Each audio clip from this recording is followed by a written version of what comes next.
Hi, buddy. How are you this morning? Patrick, I'm well. Thank you. Good. Did you have a little bit of a day off yesterday, or were you Yeah, busy? well, I was busy in the morning with Kyle, who threw five simulated innings, threw the ball great, by the way. Elias Diaz caught him. So those two guys were here, and Austin Gomber and Antonio Sensatella threw bullpens. I saw some players come in just casually doing some things here. So in the morning we had some business to take care of, but most of the afternoon was off for almost everybody here, which was a nice break for the group. That's excellent. What have you seen from Kyle that you like so much this spring? Again, just a continuation of the mix of pitches and pitching. Right? I mean, I know it's a broad term, but the continued belief in changing speeds, the use of the curveball, the changeup, obviously the mastering fastball command, understanding his movement on his fastball, all the things that go into getting better as a pitcher. I think that's the thing that over the last 18 months have stood out to me from Kyle. Excellent. You had mentioned the day before yesterday that Brendan Rodgers was due for some imaging. I think is how you said it. Did Yes. you get those Yeah. tests, and what were the results? Yes, we did, and a little bit of bad news there. The trauma to the hamstring a little bit worse than was originally anticipated based on how Brendan was feeling. So the length of time is now probably stretched out a little bit longer. Don't really want to put a timetable on it, but it will be more than a month that he'll be out, and hopefully, at that time frame, we'll know a little bit more on his return. But you won't see Brendan in action for at least a month. He feels good. I think we'll be able to treat it aggressively in the training room. But talking to Keith and Keith's consultation with doctors, our doctors, felt as though it was probably best to take a step back and let that area heal a little bit more. We'll strengthen it. We'll do the modalities on it. We'll take care of it on a daily basis to get it to the point where he can resume more intensive activities. He'll play catch. We'll get him in the cage. He'll hit. Probably within a week. But again, the true test will be when he's moving, he's running, he's moving on defense, all those things. But that's probably weeks away from that higher activity workout. That you've said it many times, buddy. That the hamstring is a very tricky injury, isn't it? Right. The player can think he's doing okay, but then if you rush Yeah. it too quickly, you can just really mess it up, Yeah, right? yeah, you can't. It's those the degree of the strain is something you cannot really put a real hard number of days a player's going to be out, because everybody's different and everybody's legs are different.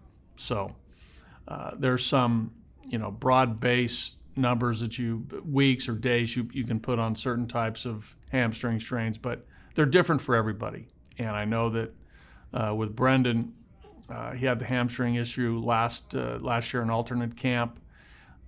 So we're gonna watch this one closely. We're gonna monitor it and know that when he's back, hopefully he's in a good spot to play and not feel any hesitation about playing hard and playing the way that he needs to play. So for the immediate future, can you tell us what is the plan at second? I mean, you gonna Yeah. play it by ear at this point? Well, Do you no, have we're a again, plan? like we've said all along, we like the versatility of our group, right? We like the fact that McMahon can play third or second. Josh Fuentes is going to play third base again today. He had a great game the other day defensively at third base against the Dodgers. He can play third. Matt can play second. We got the Hampson, Owings, Trejo, Stamets. You'll see those guys at second base and shortstop, the rest of the spring. So, we have the versatility, and we've talked about it for such a long time, and we're talking about it in all of baseball, all teams, is so advantageous to have those types of players who can bounce around because of cases like this when maybe you lose a player. So, we're not in a bind as far as the guys that we can put at second or third. And one more question to follow up on that. Brandon was having a really good camp by most estimations. Right. Can you share with us what was his mood when he got this? Well, yeah, he was bummed. He was bummed. He was saddened, right? Because and we've talked about that, and I think he's talked about it, that he really felt as though this year could be a year for him to really come out and show the talent that he has, and I think he was really excited for that opportunity in a lot of ways, right? He felt it physically, I think mentally now, at 24 years old, he was ready to, take on the challenge of being an everyday big league player. So he was saddened by that. But, like we talked about, better now in the middle of March than the middle of April or middle of May to have this happen. You never like to have it happen for sure, but his frame of mind is such now that, hey, it's reality. Let's get to work on rehab. Let's get it back to full strength and go from there. So he was bummed, like any player is when they get banged up in spring training, because there's nothing better than the start of a major league season.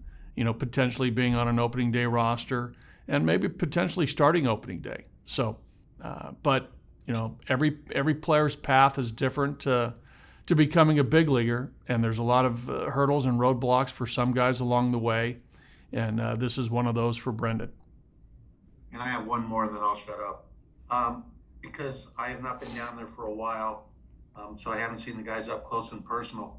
The numbers on both Jairo Diaz and Carlos Estevez are not particularly good. Right. I've seen a few walks in there, et cetera.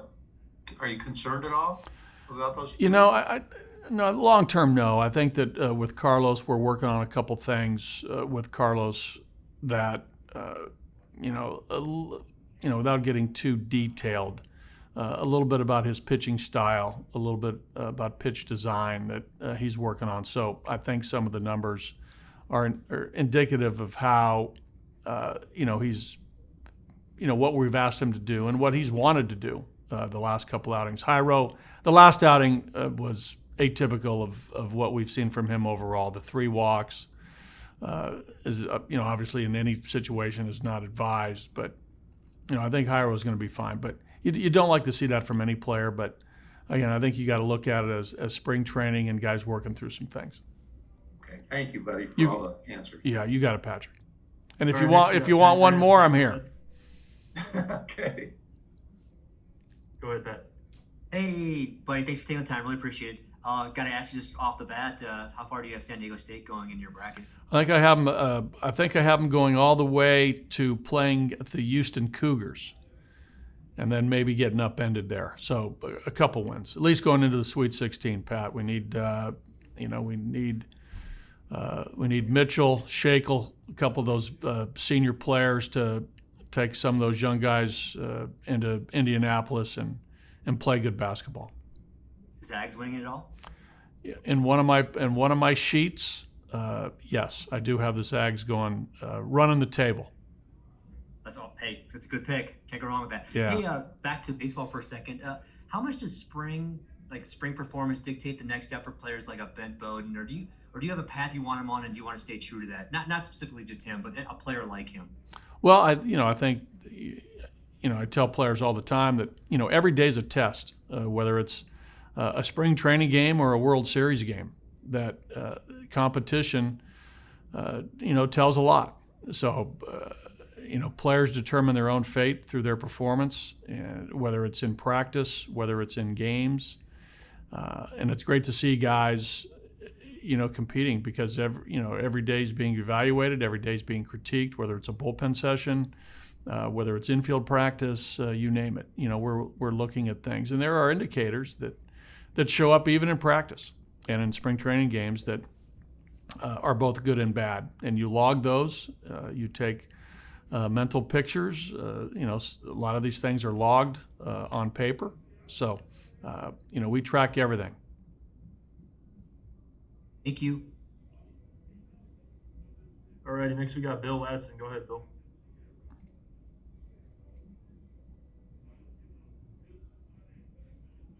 How's it going, buddy? Bill Ladson, my man. How's it going? It's going great. How about you? Great. I'm doing great. Thanks for asking. Okay. I want to ask you about Greg Bird. I know the average doesn't say it, but I'm just curious, what do you think when you see Greg Bird on the field? Well, I think of a guy that a few years ago was in a lineup that with the New York Yankees, and the guy was productive. Hit some home runs, for the Yankees, and looked to be a budding star as a potential power hitter, DH/first baseman. Has been banged up a little bit over the last couple of years. Hasn't been on the field a lot, but you can see that there's an at bat in there's an at bat in there that's professional. I think he has good strike zone awareness. Swings at strikes, takes balls. He seems to be, getting back on his feet health wise, which is a good thing. We're taking a hard look at him. But I like the experience. I like the professional at bat. We'll see how this plays out here the next week to 10 days for Greg. So he still has a chance to maybe make the team. Well, we're looking at a lot of different options for sure. Thank you. You're welcome. Alrighty, I think that'll do it for today, unless anybody else wants to put their hand up.